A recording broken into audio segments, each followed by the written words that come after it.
What if I told you the moment that could change your life at age 60 or 70 isn't a heart attack or a diagnosis, but a simple step you've taken thousands of times without thinking? In my years as a surgeon, I've seen patients who were otherwise healthy lose their independence not from disease, but from something far more subtle. Gradual leg weakness, poor balance, and a body that no longer responds when it needs to. It doesn't happen overnight. It shows up quietly. A slower walk to the mailbox, a slight hesitation getting out of a chair, a need to hold on to the wall at night. Most people ignore these signs until one day they can't. Here's the truth. Most don't realize your ability to walk safely, stand confidently, and move without fear is built or lost through the small movements you repeat every day inside your own home. In this video, I'm going to show you a simple 30-minute walking routine you can do right at home, designed specifically to rebuild leg strength, restore balance, and protect your independence before it starts slipping away. Before we dive in, if you haven't subscribed yet, I recommend you hit that button and turn on the bell so you never miss another health tip made just for you. If you enjoy this video, type 1 in the comments. If not, type 0 to let me know how I can make better content for you. 1. The hallway power walk. Foundation builder for stronger legs. Most people don't realize this until it's already affecting their daily life, but the way you walk inside your own home can quietly determine how strong or weak your legs become over time. I've had patients tell me, "Doctor, I walk every day, but when I watch them, they're barely engaging their leg muscles. They're moving but not building strength." This exercise is about changing that safely, simply, and effectively. Start by choosing a familiar space in your home. A hallway works best, but a clear path in your living room or even along a kitchen counter is perfectly fine. You only need about 10 to 20 ft of space. Before you begin, stand still for a moment and check your posture. Your head should be upright, not tilted down. Your shoulders relaxed, not stiff. This matters more than most people think because posture directly affects how your leg muscles activate. Now begin walking at a comfortable pace back and forth along your path. But here's the key difference. With every step, I want you to intentionally push off the ground using your back foot.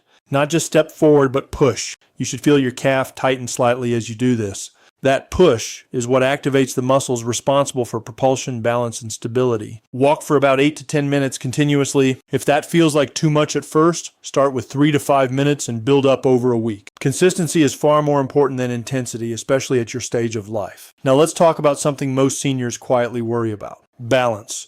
If you ever feel even slightly unsteady, there is no shame in using support. Lightly rest your fingertips on the wall or a sturdy surface as you walk. This isn't a weakness. It's a smart adaptation. Over time, as your strength improves, you'll notice you rely on that support less and less. One common mistake I see is shuffling, taking short, hesitant steps without lifting the feet properly. If that sounds familiar, slow down and focus on lifting your foot fully, placing it down with control, and then pushing off again. Quality of movement matters far more than speed. This exercise is especially important if you've noticed early warning signs like needing more effort to stand up, feeling slower when crossing the street, or hesitating when walking on uneven ground. These are not just normal aging. They're signals that your leg strength is declining, and this is exactly where this movement helps. If ignored, this gradual loss of strength can lead to reduced mobility, increased fall risk, and a loss of independence that many people never see coming until it's too late. But the opposite is also true. Small, consistent changes like this can rebuild strength in ways that are surprisingly powerful. After you finish, take a moment to notice how your legs feel.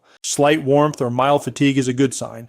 You've actually engaged muscles that may have been underused. And here's something I want you to think about before moving on. What if the real reason your legs feel weak isn't because you're aging, but because you've never been shown how to walk in a way that builds strength? If you're still watching and finding these insights helpful, please comment number 1 below to let me know you're with me. Now let's move on to point number 2. Marching walk in place. Restore hip strength and walking control. Most people don't realize this until it becomes a problem, but the moment your knees stop lifting properly, your risk of tripping quietly goes up. I've seen many older adults who can still walk, but they no longer have the strength to clear the ground with confidence. That's where this simple movement becomes incredibly powerful. Stand in a place where you feel secure, next to your kitchen counter, a sturdy chair, or even near the edge of a sofa. This is not about pushing your limits. It's about retraining control. Place your feet hip-width apart, stand tall, and take a breath to settle your balance before you begin. Now slowly lift one knee upward, not by swinging your leg, but by engaging the muscles in your hip and upper thigh. Imagine you're stepping over a small object. Then gently lower your foot back down and repeat with the other side. This is marching but done with intention. Most seniors rush through this and turn it into a quick stepping motion. That defeats the purpose. What we want is controlled lifting. Aim for a steady rhythm. Lift. Pause briefly, then lower with control. If you can, bring your knee up toward waist level. If that feels too difficult, even lifting a few inches off the ground is a great place to start. As you continue, let your arms move naturally, just like they would during a normal walk.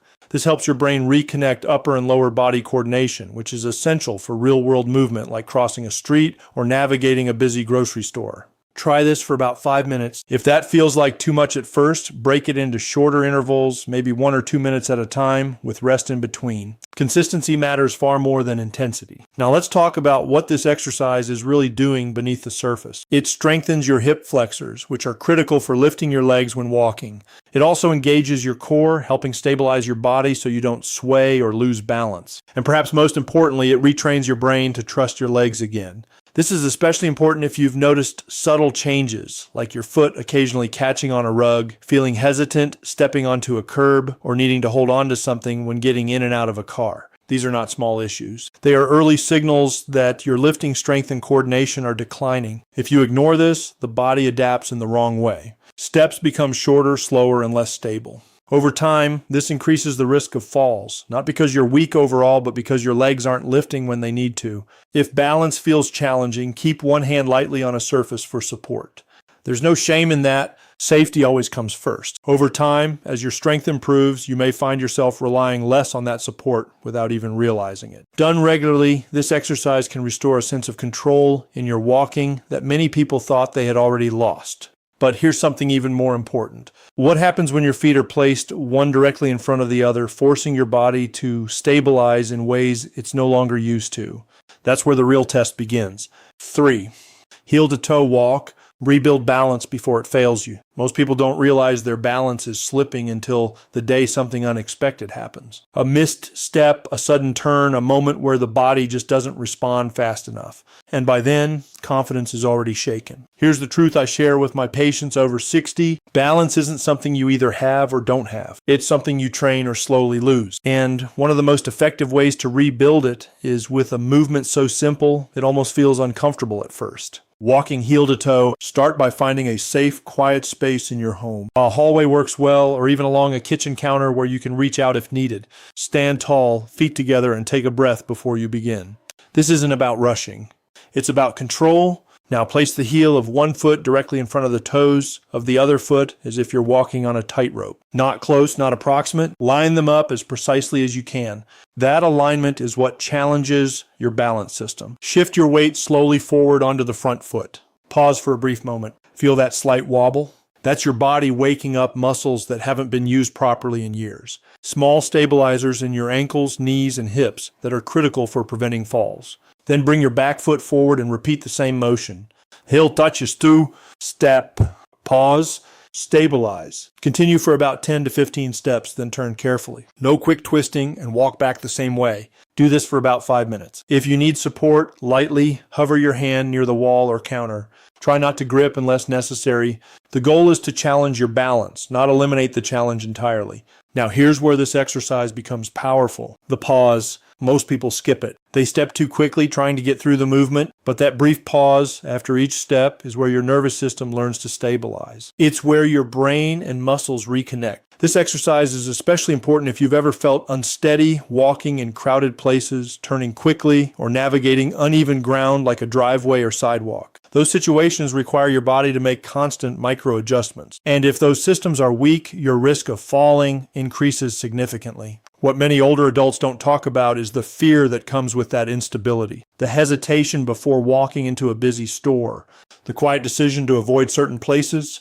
The growing reliance on others. That loss of confidence often begins with subtle balance decline. By practicing this heel-to-toe walk consistently, you're not just strengthening your legs. You're restoring trust in your body. You're teaching it how to respond, adjust, and stay upright even in challenging positions. And once your balance improves, something interesting happens. Your body becomes ready for movements that involve not just control, but power, especially when transitioning from sitting to standing, where most hidden weaknesses finally reveal themselves. If you're still watching and finding these insights valuable, please comment number 1 below to let me know you're here. Now let's keep going with point number 4. 4. Sit to walk transitions. Rebuild the strength that keeps you independent. There's a moment many people don't talk about, the slight hesitation before standing up from a chair. It's subtle, almost invisible to others, but you feel it. That brief pause is your body asking, do I still have the strength to do this safely? Tomar di dir dir. This exercise is built around that exact moment because standing up is not just a movement. It's a test of leg strength, coordination, and confidence all at once. Start by choosing a sturdy chair. Not too soft, not too low. A dining chair or a firm armchair works best. Sit all the way back with your feet flat on the floor, about hip width apart. Your knees should be bent at roughly a 90-degree angle. Now here's where most people go wrong. They rely too much on their arms. Instead, lean your upper body slightly forward, bringing your nose over your toes. This shifts your center of gravity so your legs, not your hands, do the work. Press through your heels and slowly stand up. Not fast, not with momentum. You want to feel your thighs and hips engage as you rise. Once you're fully standing, don't stop there. Immediately take 10 to 15 controlled steps forward. This transition from sitting to standing to walking is exactly what your body does dozens of times a day, and it's where many falls actually happen. After walking, turn slowly, walk back, and lower yourself into the chair with control. Don't drop down. Lowering yourself slowly is just as important as standing up. It strengthens the same muscles in a different way. Repeat this cycle for about 5 to 7 minutes. If you need to use your hands at first, that's completely fine. Place them lightly on the armrests or your thighs, but over time, challenge yourself to rely less on them. That's how progress happens. This exercise is especially valuable if you've noticed things like pushing off your knees to stand, avoiding low couches, or feeling unsteady in the first few steps after getting up. These are early warning signs, not of aging alone, but of declining leg strength and delayed muscle response. And here's something many people don't realize. The danger isn't just in weak legs, it's in the delay between standing and stabilizing. Your body needs to catch up quickly after you rise, and if it can't, that's when balance is lost. Done consistently, this movement strengthens your quadriceps, glutes, and core, while also retraining your body to move smoothly between positions. It builds the kind of strength that directly translates into real-life independence. Getting up from the couch, stepping out of a car, answering the door without hesitation. If ignored, though, this is often where the cycle begins. Less confidence, less movement, more dependence. But once you regain control over this transition, your body is ready for something more demanding. Not just moving safely, but sustaining movement over time, especially when your energy starts to fluctuate and your legs begin to tire. 5. Timed indoor endurance walk. Build the kind of strength that lasts beyond a few steps. There's a big difference between being able to walk across your living room and being able to walk through a grocery store, a parking lot, or an airport without feeling tired, slow, or unsure. And that difference comes down to endurance. Not just strength, but how long your legs can keep working without giving up. This is where most seniors fall short, even if they're doing some form of daily walking. To begin, choose a safe, familiar space inside your home. This could be a loop around your living room, through a hallway, or even around your kitchen island. You don't need a large space. You need consistency and intention. Start walking at a comfortable, natural pace for 1 minute. This should feel easy, like the speed you would use when moving around your home. After that first minute, gently increase your pace for the next minute. Burst, not fast, not rushed, but just enough that you feel your legs working a little harder and your breathing becoming slightly deeper. Then return to your normal pace for 1 minute. Continue alternating like this. 1 minute normal, 1 minute slightly faster, for a total of 7 to 10 minutes. Now here's what makes this exercise powerful. The change in pace. In real life, you rarely walk at one steady speed. You slow down, speed up, turn, adjust. Your body needs to be prepared for those transitions. As you walk, pay attention to your stride. Keep your steps smooth and controlled. Avoid shortening your steps when you get tired. That's a common mistake. Instead, focus on maintaining a consistent stride length while slightly reducing speed if needed. Your arms should move naturally at your sides. This helps with balance and engages your upper body, making the movement more efficient. If you start to feel fatigue in your thighs or calves, that's expected. But if you feel joint pain, especially in your knees or hips, slow down and check your posture. Often discomfort comes from leaning forward too much or taking uneven steps. This exercise is especially relevant for seniors in the U.S. who want to stay independent, whether that means walking through a store like Costco, attending community events, or simply keeping up with grandchildren. These real-world situations demand more than just short bursts of movement.